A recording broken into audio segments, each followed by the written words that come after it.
The United States in the mid-1800s was a nation divided, teetering on the edge of collapse. The North, with its factories and growing cities, leaned toward a future without slavery, while the South, rooted in cotton and plantations, clung to an economy and culture built on enslaved labor. This tension, simmering for decades, erupted into the American Civil War, a conflict that killed over 600,000 people and reshaped the country. On the Stuffology Show, we dive into the stories that make history pulse, and today, we're exploring the origins, battles, and lasting impact of this brutal war, along with the debates historians still wrestle over. The seeds of the war were planted long before the first shots. Slavery was the core issue, though not everyone admitted it at the time. The Constitution, written in 1787, sidestepped the question, leaving states to decide for themselves. That worked when the nation was young, but by the 1820s, cracks were showing. The North's economy churned with industry, textiles, railroads, shipbuilding. The South, meanwhile, relied on cotton, which accounted for half of U.S. exports by 1860. Enslaved people, nearly 4 million by then, were the backbone of this system, making up a third of the South's population. Without their forced labor, the plantation economy would collapse. But the divide wasn't just economic. It was philosophical. Southerners championed states' rights, arguing they should control their own laws, especially on slavery. The North pushed for a stronger federal government, seeing it as the glue holding the nation together. These clashing visions fueled smaller fights, like the Missouri Compromise of 1820, which tried to balance slave and free states, or the Kansas-Nebraska Act of 1854, which sparked Bleeding Kansas, a violent preview of the war. Historians still debate how much these compromises delayed or hastened the conflict. Some say they bought time for the North to grow stronger. Others argue they just deepened the rift. Then came 1860, and Abraham Lincoln's election lit the fuse. Lincoln, a Republican from Illinois, opposed slavery's expansion, though he wasn't calling for its immediate end. That nuance didn't matter to the South. His victory, without a single electoral vote from Southern states, felt like a slap. Before he even took office, 7 states, South Carolina, Mississippi, Florida, Alabama, Georgia, Louisiana, and Texas, seceded, forming the Confederate States of America under Jefferson Davis. The question was whether this was legal. Historians remain split. Some see secession as a constitutional right tied to state sovereignty, while others call it treason, arguing the Union was permanent. The debate rages because it touches on how we view federal power today. The war began on April 12, 1861, at Fort Sumter in Charleston Harbor. This federal fort, surrounded by Confederate territory, was a symbol of Union defiance. When the South demanded its surrender, the North refused, and Confederate cannons fired for 34 hours. No one died, but the attack galvanized both sides. Lincoln called for 75,000 volunteers to crush the rebellion, prompting 4 more states, Virginia, Arkansas, Tennessee, and North Carolina, to join the Confederacy. The nation was now split, 11 Confederate states against 23 Union states, including border states like Missouri and Kentucky, where loyalties were divided. Both sides expected a short war. They were wrong. The First Battle of Bull Run, in July 1861, was a wake-up call. Union troops marched into Virginia, confident of victory. Instead, Confederate forces, led by Thomas Stonewall Jackson, routed them. Civilians who'd come to watch, thinking it'd be a spectacle, fled in panic alongside soldiers. The battle showed the war would be long and bloody. The North had advantages: more men, factories, and railroads, but the South had skilled generals like Robert E. Lee and a defensive strategy that played to their strengths. The Union's plan, dubbed the Anaconda Plan, aimed to strangle the South. It blockaded southern ports, cutting off trade, and targeted the Mississippi River to split the Confederacy. The South, meanwhile, hoped to outlast the North, banking on foreign support from Britain or France, who needed Southern cotton.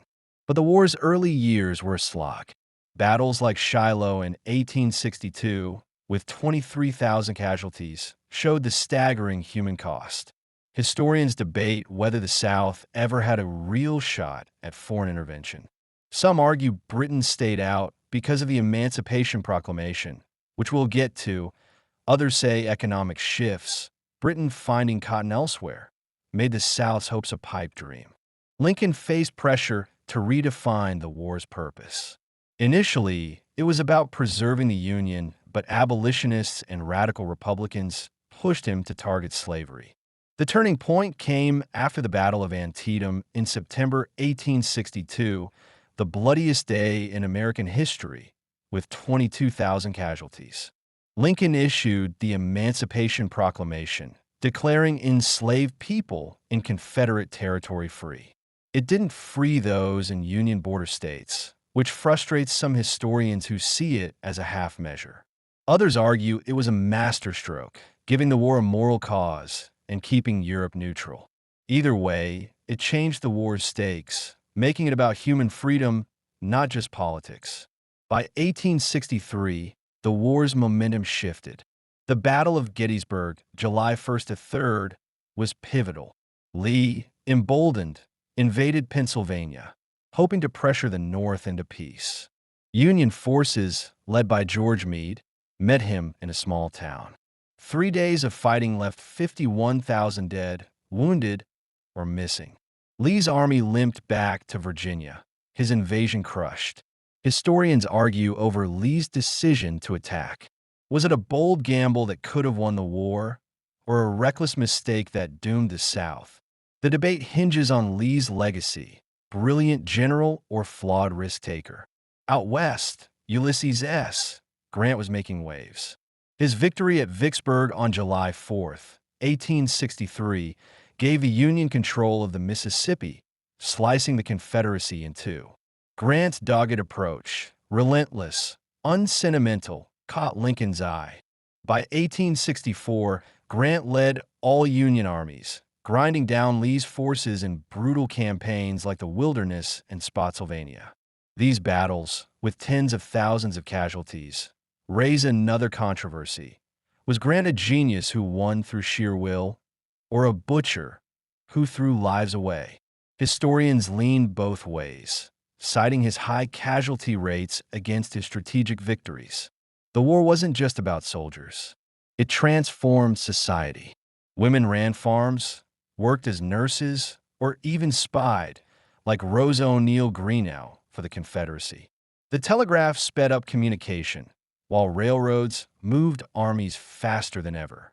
Photography captured the war's grim reality, fields strewn with bodies. The draft, used by both sides, sparked outrage. In New York City, 1863, riots erupted over exemptions for the rich, killing over 100 people, many black, targeted by mobs blaming them for the war. Historians debate the riots' causes: class anger, racism, or both. The answer shapes how we see the North's unity. By 1864, the South was crumbling. William Tecumseh Sherman's march to the sea, from Atlanta to Savannah, was ruthless. His troops burned crops, wrecked railroads, and shattered Southern morale. This total war approach is another flashpoint. Some historians call Sherman a war criminal, arguing he targeted civilians. Others say he shortened the war, saving lives in the long run. The truth likely lies in the middle, but it's a debate that still burns hot. Lincoln's re-election in 1864, against a candidate pushing peace, showed the North's resolve. By spring 1865, the end was near. On April 9th, Lee surrendered to Grant at Appomattox Courthouse, Virginia.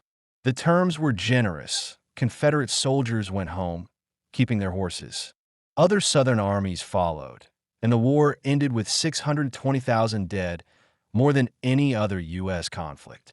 The South's economy was gutted, its cities in ruins. The war's legacy is complex and contentious. The 13th Amendment abolished slavery in 1865, followed by the 14th and 15th, promising equality and voting rights. But Reconstruction, the attempt to rebuild and integrate the South, stumbled. By the 1870s, white Southerners regained power, enforcing Jim Crow laws that segregated and oppressed Black Americans for decades. Historians argue over Reconstruction's failure. Was it too harsh, alienating the South, or too weak, abandoning freed people? Some point to Northern fatigue. Others blame Southern resistance and racism. The war settled the question of federal power over states, paving the way for a stronger national government. It also spurred industrialization, turning the U.S. into a global power. But its scars linger. Confederate monuments, erected decades later, still spark fights, symbols of heritage to some, oppression to others. Historians clash over whether the war was inevitable or if better leadership could have avoided it. The question matters because it asks whether America's divisions are fated to repeat. The Civil War was a crucible, forging a new nation while exposing its deepest flaws. Its battles, from Bull Run to Appomattox, were fought with muskets and cannons, but the real fight was over what America would be. The debates over secession, strategy, Reconstruction remind us history isn't just facts. It's a story we're still arguing about. On the Stuffology Show, we see it as a mirror reflecting who we were and who we're still becoming.